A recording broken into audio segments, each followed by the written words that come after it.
Irmãos, que a graça e a paz de Jesus esteja na sua vida hoje e sempre. Vamos abrir nossas Bíblias no Salmo de número 8. Ao mestre de canto, segundo a melodia, os lagares. Salmo de Davi. Ó Senhor, Senhor nosso, como é magnífico o teu nome em toda a terra, pois puseste nos céus a tua majestade.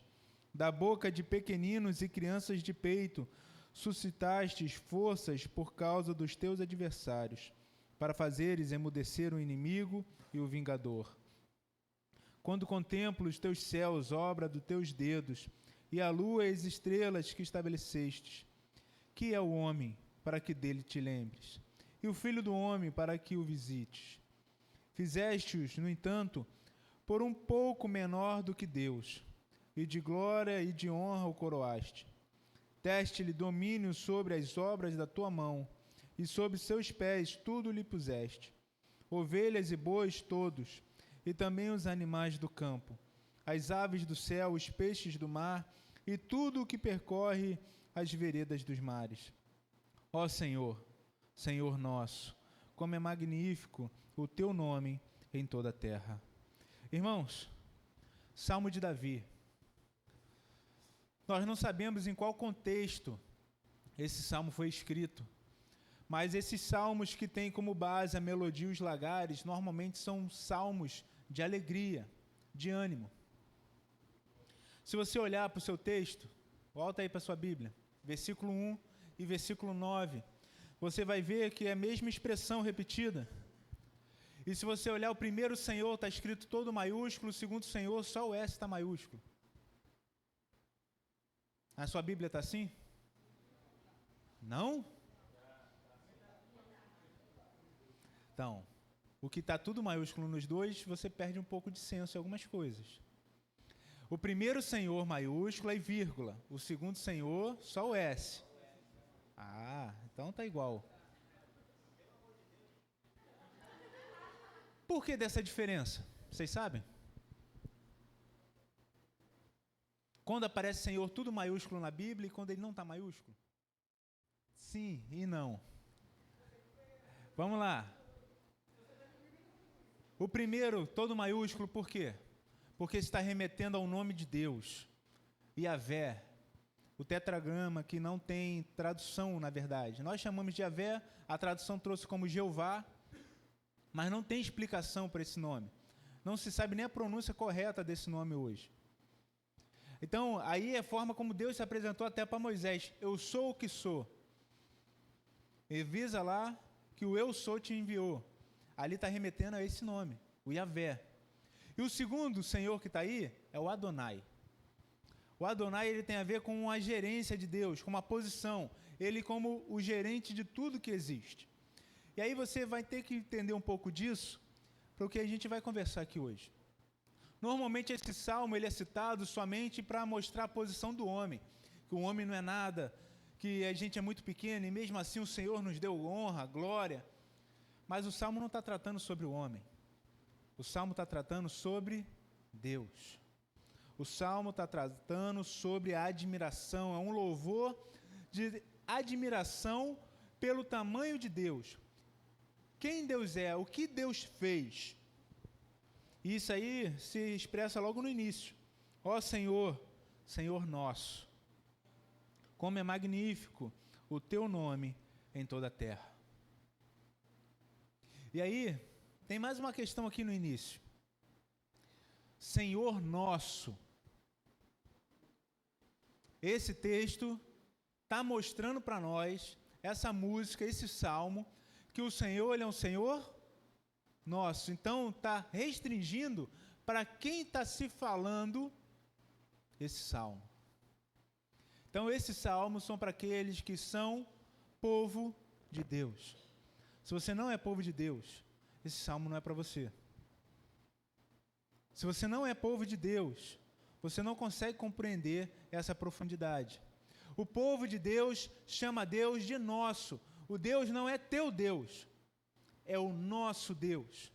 Envolve aqui comprometimento, família, unidade, mesmo sendo diversos. É uma unidade na diversidade. Irmãos, olha para toda a terra. Você consegue enxergar quão pequeno você é? Se você pegar a montanha mais alta, mesmo o Everest, e se você botar na balança de Deus, é como se fosse uma partícula de poeira que não balança, não mexe os ponteiros dessa balança para nenhum lugar, não faz diferença. Aqueles que observaram a Terra de longe, chamaram a Terra de o pálido ponto azul no universo. Se você olhar para a grandiosidade aqui na Terra, você anda, olha as montanhas, você já começa a ver as montanhas gigantes que temos aqui no Rio de Janeiro. E quão pequeno nós somos. Você olha para as nuvens, você vê nuvens que vão entre estados, que no nosso país são como nações, os nossos estados. Você olha para o tamanho das coisas e você vê que tudo isso ainda é pequeno, comparado a todo o universo. Você olha para as estrelas e você vê que o nosso Sol é uma das menores estrelas. Então até as coisas são gigantes, próximas de nós, são infinitamente pequenas, comparados a tudo aquilo que existe. Esse é o nosso Deus, que fez todas essas coisas. Mas diferente do ser humano, que nós conseguimos criar coisas além do nosso tamanho, todas as coisas que foram criadas estão aquém do tamanho de Deus. Deus é maior do que tudo isso junto. Se juntarem todos os sols, todas as estrelas, todos os planetas, todos os sistemas solares, galáxias, tudo que existe, ainda não chegaria próximo do tamanho do nosso Deus.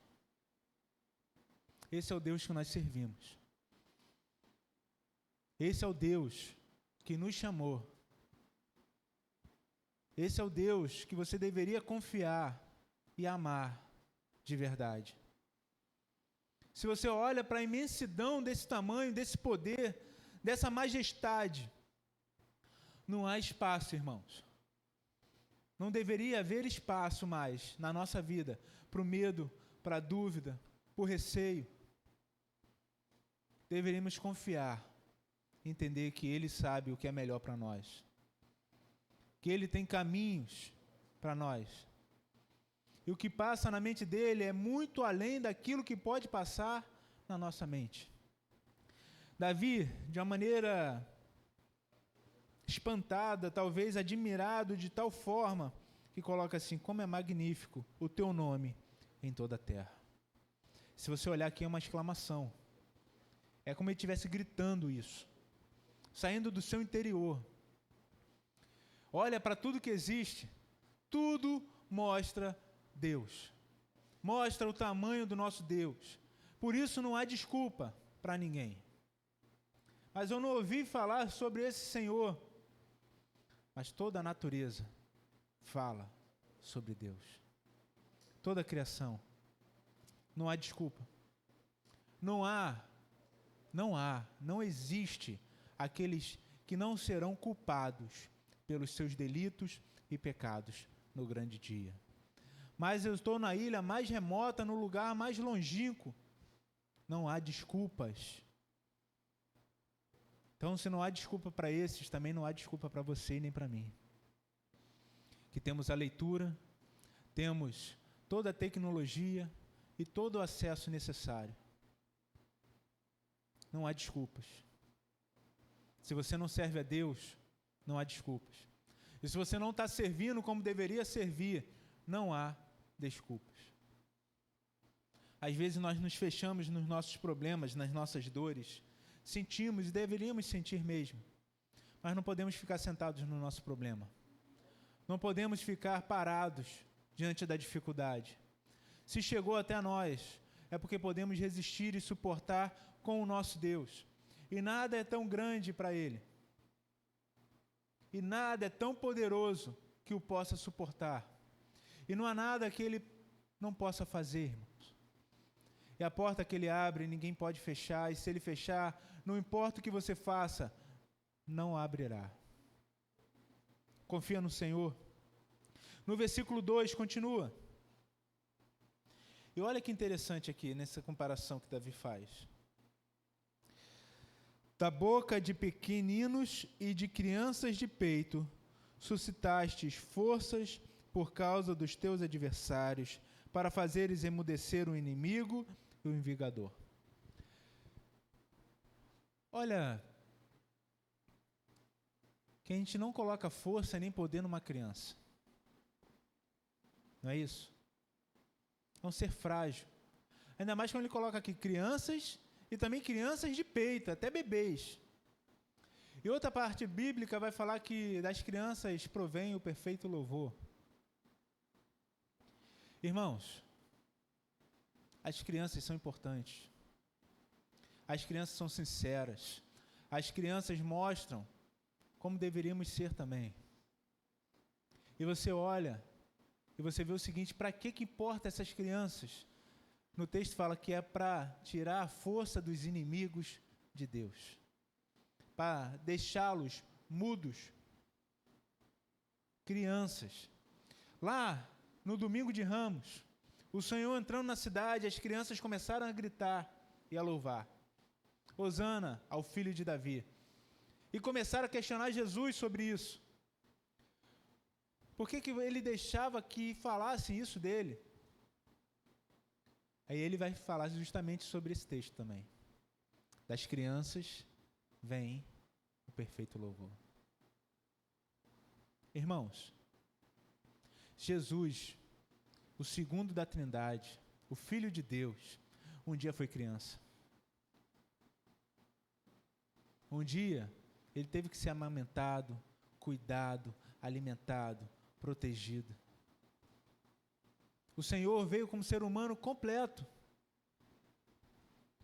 Não olhe para as suas debilidades, não olhe para a sua idade, não olhe para os seus problemas, olhe para o seu Deus.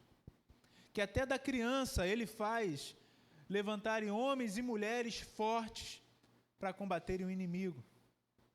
De crianças, irmãos.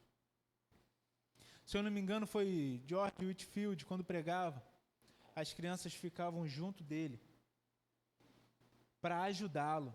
Mesmo quando ele estava recebendo frutas, arremessavam ovos, arremessavam coisas contra ele e batiam também naquelas crianças e elas ficavam ali. E da grande maioria dessas crianças, se levantaram homens que começaram a pregar o Evangelho e promover a palavra de Deus. Nós menosprezamos muito a fragilidade. Mas na nossa fragilidade, quando nós reconhecemos que somos pequenos e falhos e fracos, é onde o poder de Deus ressalta. Não é que não temos responsabilidade, irmãos. É que nós reconhecemos a nossa posição. A fragilidade da criação é usada para derrotar os inimigos de Deus. Deus, ele é incrível. Incrível. E Deus arma algumas estratégias e situações para pegar o diabo. Teve um texto que eu já li há muito tempo, agora eu não consigo lembrar, que fala mais ou menos assim: se você quer pegar um rato, você monta uma ratoeira. E Deus, quando quer pegar Satanás, ele monta sataneiras. E até quando o diabo acha que está vencendo, ele está perdendo. Ele quis tocar em Jó, achando que Jó iria negar a Deus. Ele é frustrado. Ele tenta matar Jesus para que não se cumprisse o filho de Davi subindo no trono. Ele simplesmente cumpriu o que Deus queria. O diabo não sabe de tudo, nem ele é todo poderoso. Até as ações do inimigo são controladas e só pode ir até onde o nosso Deus permite. Então pare de dar forças para o inimigo e achar que ele pode tudo. Quem pode tudo é o nosso Deus, é o nosso Senhor. E mesmo você sendo fraco e falho, ele te usa para prender Satanás, para vencê-lo. Irmãos, precisamos compreender o tamanho do nosso Deus e o nosso tamanho nessa história. Do versículo 3 ao versículo 8, é a segunda divisão desse texto, que diz assim: contemplo os teus céus, obra dos teus dedos, e a lua e as estrelas que estabelecestes. Que é o homem, para que dele te lembres? E o filho do homem, para que o visites? Quem somos nós, irmãos? Quem somos nós? Quem é você para poder se apresentar diante do Todo-Poderoso? Quem é você para exigir alguma coisa do Senhor? Se você olhar para tudo que Deus fez, nós somos muito pequenos. Mas mesmo assim Ele nos visita. Mesmo assim Ele amou e mandou o seu Filho unigênito para morrer pelo seu povo. Mesmo assim, Ele mostra como deveríamos ser. Esse texto, irmãos, mostra o verdadeiro homem. E quem é o verdadeiro homem? Jesus. Jesus.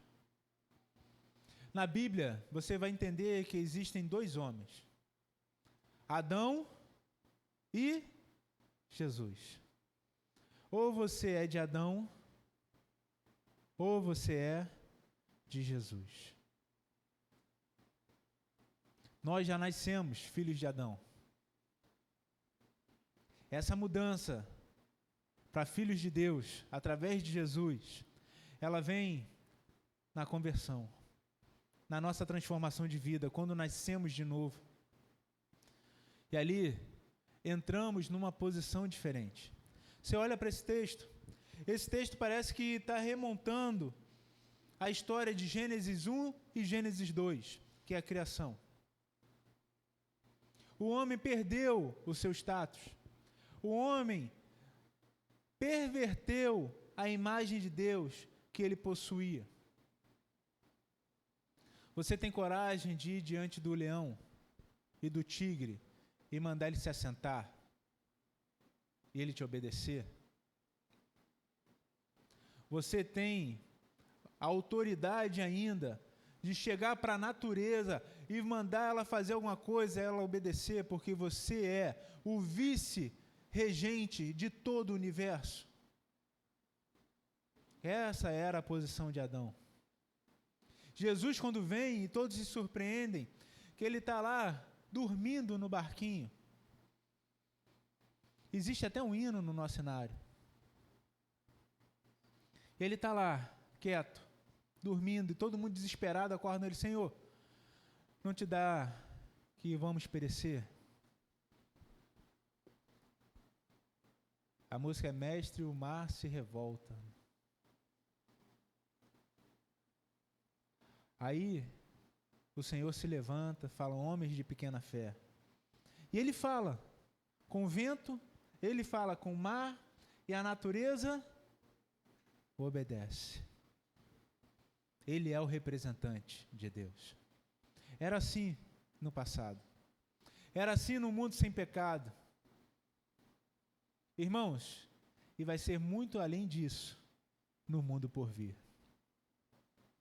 Porque no mundo passado tinha a possibilidade do pecado e o pecado chegou.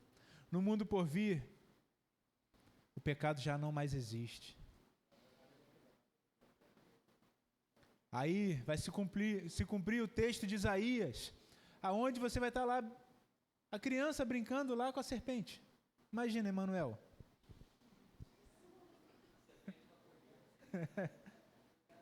O leão ali, ó, se divertindo, sem comer os outros animais. Imagina isso. Jesus é esse homem. Jesus é o homem que deveríamos ter sido. Irmãos, olha para a tua vida um pouco. olha o que você já viveu até aqui. Quantas coisas ruins você fez. Quantas maldades. Quantos problemas você foi o causador deles. A gente olha e simplesmente a gente olha assim, o bandido, o ladrão. E a gente tem ódio dessas pessoas. Mas olha quanto mal você já fez. Às vezes você tem pouca idade e já fez muito mal na sua vida. Quanto mais velho, então, se começar a escrever na areia. Irmãos, somos maus. Não por natureza, mas pelo pecado. O homem, ele deturpou a imagem de Deus que ele possuía. Mas Deus ainda é misericordioso ao ponto de não tirar toda essa imagem de nós. E até mesmo o homem pior que possa existir, ele ainda vai ter traços de amor e de bondade, nem que seja por alguma coisa ou por algum animal. Isso é tão nítido hoje, porque hoje as pessoas amam animais e odeiam pessoas. Não são só os pais de pet, não, aqueles homens que estão se afeminando. Não é só isso. Mas também você se comove por um animal que está sofrendo, que está passando por problemas, e o ser humano que está do teu lado sofrendo e passando por dor, você não tem pena. Você nem se compadece, é como se ele fosse pior do que qualquer coisa. Irmãos, eu já ouvi a própria pessoa falar que dividiu a sua comida com um animal na rua. Mas eu nunca vi falar que ela dividiu com uma pessoa. E realmente isso acontece conosco, que se nos pedem alguma coisa na rua, a gente acha que vai nos dar golpe. Quanto mais ainda você comprar e sentar junto com a pessoa, vamos lá, vamos comer junto aqui, vamos conversar um pouco. Talvez com o animal imundo, fedorento, cheio de pereba, você vai dar comida e ainda vai fazer um carinho.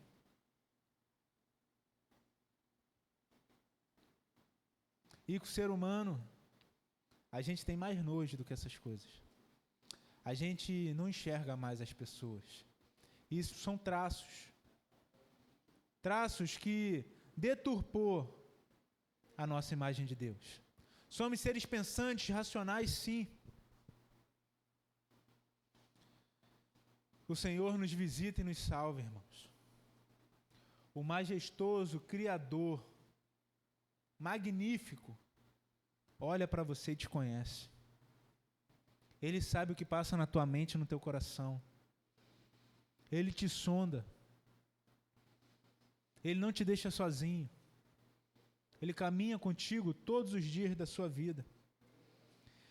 Mas muitas vezes nós não percebemos ou achamos que seria o pior de tudo, que somos merecedores de tamanho amor.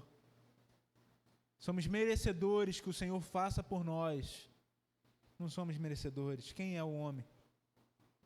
E aí, o versículo 5 complementa falando: mesmo assim, fizeste, no entanto, por um pouco menor do que Deus. Em outras versões, do que anjos. Em outras versões, do que seres celestiais. Mas a grande questão é, aqui, tratado, como nós somos ainda mortais. E mesmo assim o Senhor nos trata dessa forma. Somos o representante de Deus na criação. Nem os anjos podem fazer o que nós fomos designados a fazer. Isso é interessante, irmãos, porque até os dias de hoje, existem relatos, principalmente em países muçulmanos, de pessoas que sonharam com um anjo, mandando elas ir num endereço específico, para procurar uma pessoa específica. Chegando lá para essas pessoas serem evangelizadas. Vocês acreditam nisso? Por que o anjo não fala direto? Porque a função de proclamar o evangelho é nossa. Não se esconda e nem se acovarde. Você vê isso na Bíblia, você vê isso nos dias de hoje nos relatos. Pessoas que nunca ouviram falar do evangelho procurando no endereço exato. Outras, e ali elas ouvem do Evangelho. Lembram que até as pedras vão clamar? Às vezes queremos que ela clame, porque nós não queremos falar do Evangelho de Cristo.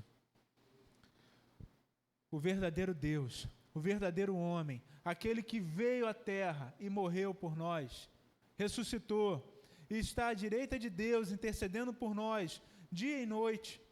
E um dia ele vai voltar para buscar a sua igreja. Ele não vai voltar para buscar frequentador de culto, buscar pastor. Ele não vai vir buscar aquele que tem tempo de igreja. Ele vai vir buscar a sua igreja, que é composta verdadeiramente de todos aqueles que nasceram de novo. Irmãos, o homem recebe uma atenção absurda do Deus Todo-Poderoso. E isso não é só questão de honra ou mérito, é também de peso. De peso. Porque quando a mão do Senhor pesar sobre nós, esse peso vai ser imenso. Por tanta coisa que Ele já fez por nós. Irmãos, nós precisamos voltar ao plano de Deus. É o plano de Deus na sua vida, é o plano de Deus na sociedade, é o plano de Deus para o mundo. Precisamos deixar essa inversão de valores. Precisamos deixar de viver como animais. Porque um dia rotularam que nós também somos animais. E nós acreditamos tanto que nos comportamos como animais. E aí você vai ver o ser humano tirando a vida do outro como não fosse nada. Você vai ver, como nós já falamos agora, cuidando de animais e não cuida de outra pessoa. Se compadecendo do que não precisava se compadecer. Lidando com coisas e situações como se nós fôssemos irracionais. E se você entender que você é filho de Deus, você vai olhar e você vai entender o seguinte: quem possui domínio próprio? Quem possui domínio próprio?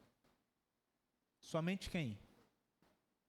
Somente quem tem o Espírito Santo na sua vida. Então não espere que aqueles que estão lá fora perdidos dominem os seus atos. Se espera que você domine os seus atos. E quanto mais hoje você prega liberdade, como o mundo prega, mais você vai ver cenas como estão acontecendo nas escolas no Brasil. Nós não estamos acostumados, lá fora isso já é mais corriqueiro. Falou um pouco disso lá na aula dos jovens hoje. Irmãos, talvez você já teve vontade de matar alguém. Pelo menos de bolachar bem, você já teve. Aquela surra de gato morto, como falavam antigamente, até o gato miar.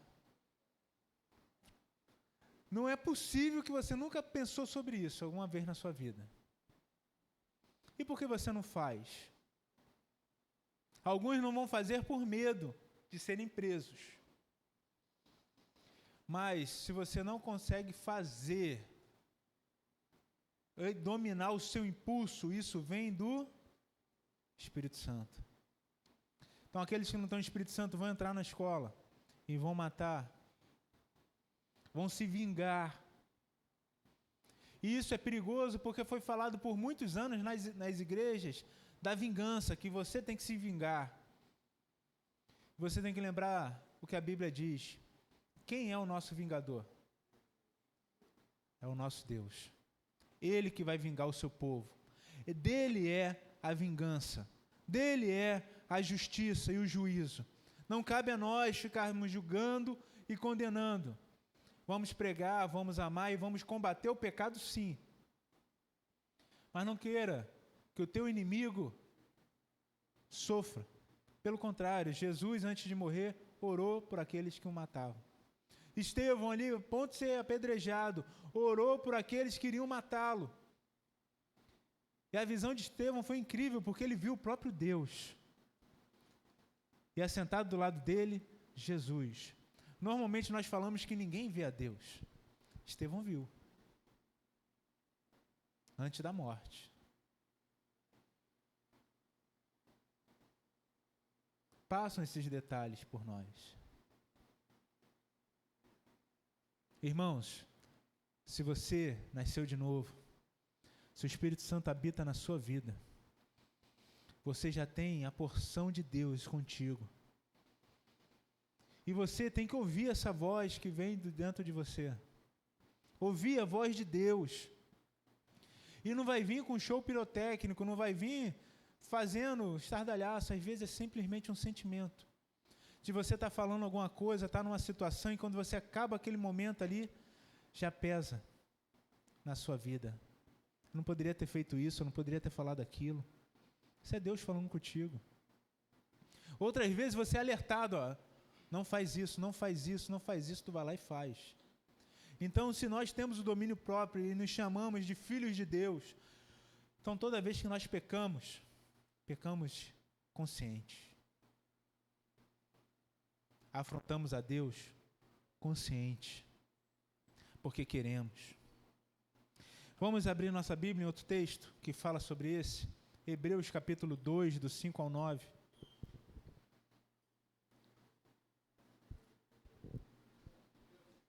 Hebreus 2, do 5 ao 9, diz assim: Pois não foi a anjos que Deus sujeitou o mundo que há de vir, sobre o qual estamos falando. Pelo contrário, alguém em certo lugar deu testemunho dizendo: que é o homem que dele te lembres, ou o filho do homem que o visites. Fizeste-o por um pouco menor do que os anjos, e de glória e de honra o coroaste. Todas as coisas sujeitastes debaixo dos seus pés. Ora, ao lhe sujeitar todas as coisas, nada deixou fora do seu domínio. Neste momento, porém, ainda não vemos todas as coisas a ele sujeitas. Vemos, porém, aquele que, por um pouco, foi feito menor do que os anjos, Jesus, que por causa do sofrimento da morte, foi coroado de glória e de honra, para que pela graça de Deus provasse a morte por todos. Quem é o homem de Salmo 8? Escrito, interpretado por um autor bíblico, Jesus. Esse é um pouco menor do que os anjos.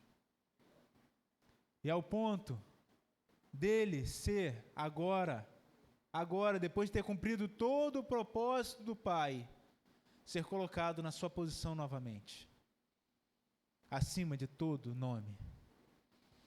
E o incrível é que um dia o Senhor disse que nós vamos nos assentar com Ele no seu trono e vamos julgar todas as nações.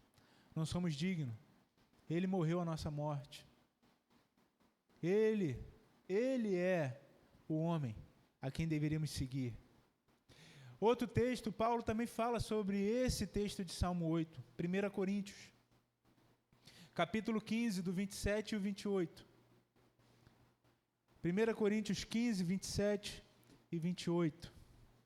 Porque ele sujeitou todas as coisas debaixo dos seus pés. E quando diz que todas as coisas lhe estão sujeitas, certamente exclui aquele que tudo lhe sujeitou. Quando, porém, todas as coisas lhe estiverem sujeitas, então o próprio Filho também se sujeitará àquele que todas as coisas lhe sujeitou, para que Deus seja tudo em todos. Irmãos, precisamos entender o tamanho do nosso Deus. Precisamos olhar para a nossa pequenez e saber que Ele está no controle de todas as coisas.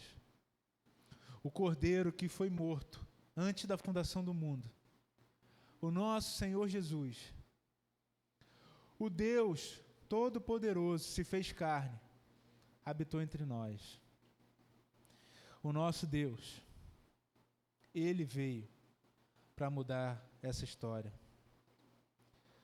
Olha que o versículo 6 diz, irmãos: deste-lhe domínio sobre as obras da tua mão, e sobre os seus pés tudo lhe puseste, ovelhas e bois todos, e também os animais do campo, as aves do céu, os peixes do mar, e tudo que percorre as veredas dos mares. Nada está fora do controle do nosso Deus, do nosso Senhor Jesus. E aí no final, no versículo 9, mais uma vez: ó Senhor, Senhor nosso, como é magnífico o teu nome em toda a terra. Esse é o nosso Deus. Esse é o Senhor que nós servimos. Precisamos, então, irmãos, precisamos nos confortar no Senhor. Precisamos nos confortar na certeza que Deus não se esquece de nós. E ainda, Ele nos visita, Ele nos guarda, Ele nos protege, Ele nos ama. Não porque merecemos esse amor, essa visita, não porque merecemos essa coroa de justiça. Tudo isso porque Jesus morreu a nossa morte. Ele sofreu a nossa punição e ressuscitou para que um dia nós também possamos ressuscitar. Leve essa palavra a sério na sua vida. Confia nele. Se conforte nele. Se conforte no Senhor. Ele está contigo. Ele te conhece. Ele não nos abandona. Irmãos, também precisamos ter uma fé que se relaciona com Deus, uma fé que está com Ele todos os dias da nossa vida. Precisamos também crer que Jesus Cristo é um homem perfeito. Ele é aquele que nos faz filhos de Deus e nos abençoa com toda a sorte de bênção nas regiões espirituais. Irmãos, olha para a tua história um pouco. Quantas vezes você já duvidou? Quantas vezes nós duvidamos? Somos pequenos. Somos falhos. Eu duvido, irmãos. E duvido muito de várias coisas. Eu tenho dificuldades com inúmeras coisas, mesmo sendo pastor. Eu preciso confiar. Muitas delas, ou a maioria, estão além da minha compreensão, do meu intelecto. Eu não consigo perceber, eu não consigo distinguir, eu não sei por que é assim. E confiar é um ato de fé. É um ato de fé. Confiar, você precisa se render e falar assim: eu não estou compreendendo, eu não estou entendendo, eu só sei que está muitas vezes doendo, machucando, mas Senhor, eu confio em Ti. É para ser assim? É assim. Eu sou muito pequeno para questionar o que Deus faz. E outras vezes eu tenho certeza que eu não consigo desfrutar ou alcançar porque eu ainda não consegui perceber a voz de Deus me mandando para alguns lugares. Ou até mesmo dar um passo de fé. E aí entra a nossa responsabilidade. Até onde podemos caminhar? E é muito além do que estamos indo hoje. Precisamos compreender mais uma vez que precisamos sonhar e pensar além do que a nossa força pode ir. Precisamos ter sonhos que só serão possíveis se Deus estiver conosco. Precisamos continuar acreditando na transformação, no milagre. Irmãos, é difícil para todo mundo. Para todo mundo. E eu tenho uma dificuldade incrível com milagre. Não que eu duvide, porque eu já vi algumas coisas. Mas eu acho que é um negócio tão difícil de acontecer. E normalmente, quando tem alguma coisa que vamos orar para as pessoas que estão precisando, que estão querendo alguma coisa, quem vocês pedem para orar? O pastor. Irmãos, sou ser humano como você. Talvez eu não passe pelo que você passa, mas eu tenho os meus problemas e as minhas dificuldades. Uma vez eu perguntei quem queria ter a minha vida. Que às vezes você só olha a parte de fora. Tenha certeza que tem muita luta, muito problema. E fora os meus problemas, tem os seus problemas. Que vez ou outra bate também na minha vida, na minha porta. Você confia em Deus? Confia? Então deixa Ele reger a tua vida. Se encha desse Espírito.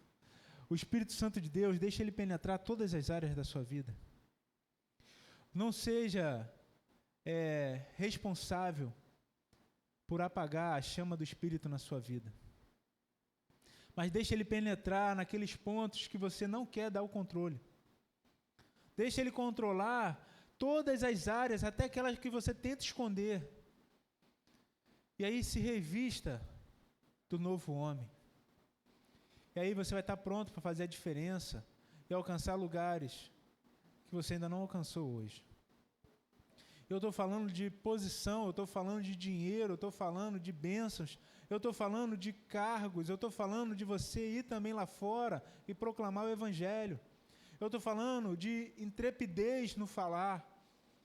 A ação do Espírito agir por toda a sua vida. E muitas vezes não está agindo porque você não está fazendo a sua parte.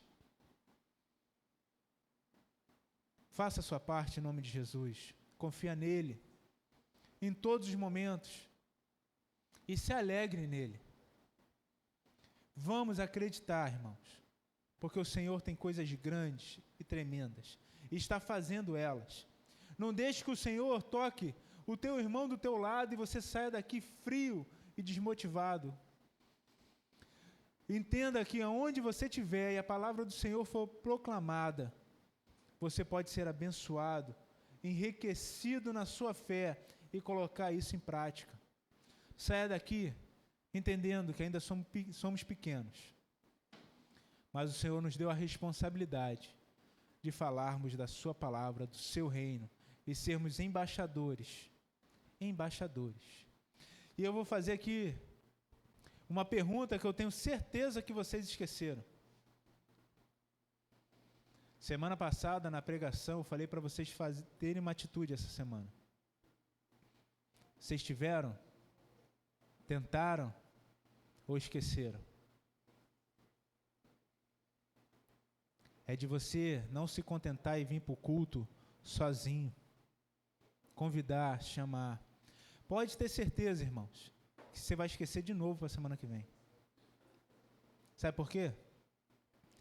Porque uma das estratégias é fazer você se preocupar com quem não é tão importante assim. O que importa, se você está vivo, se você não está fazendo a vontade de Deus. Se o viver não é Cristo. Então a gente se preocupa com várias outras coisas. E outras, e problemas vão vir. Mas o problema era para deixar com Deus. Ele resolve as nossas batalhas. Não porque eu vou descansar, eu vou orar, eu vou lutar, mas eu não vou me preocupar. Porque se o Senhor está comigo e eu estou nele, tudo coopera para o meu bem. Eu vou caminhar, eu vou lutar, eu vou vencer, eu vou proclamar a palavra de Deus. Então, mais uma semana, vocês têm o desafio. Fale desse evangelho. Chame pessoas para vir para a igreja. Não se contente em vir sozinho. Chama o familiar, chama o pai, a mãe, o marido, a esposa, o filho. Traz alguém. vai buscar o amigo, aquele desconhecido, ou se não, como nós falamos hoje, vai lá no morador de rua. Olha só, toma aqui um lanche, mas vou te dar um prato de comida e um dinheiro se tu for para a igreja. Mas não se contente em adorar a Deus sozinho. O Senhor nos chama para falar desse evangelho todos os dias. Viva e sua vida seja para Cristo.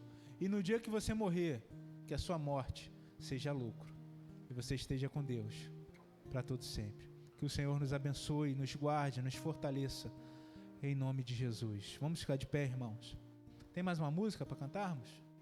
Vamos cantar e depois vamos orar para encerrar o nosso culto.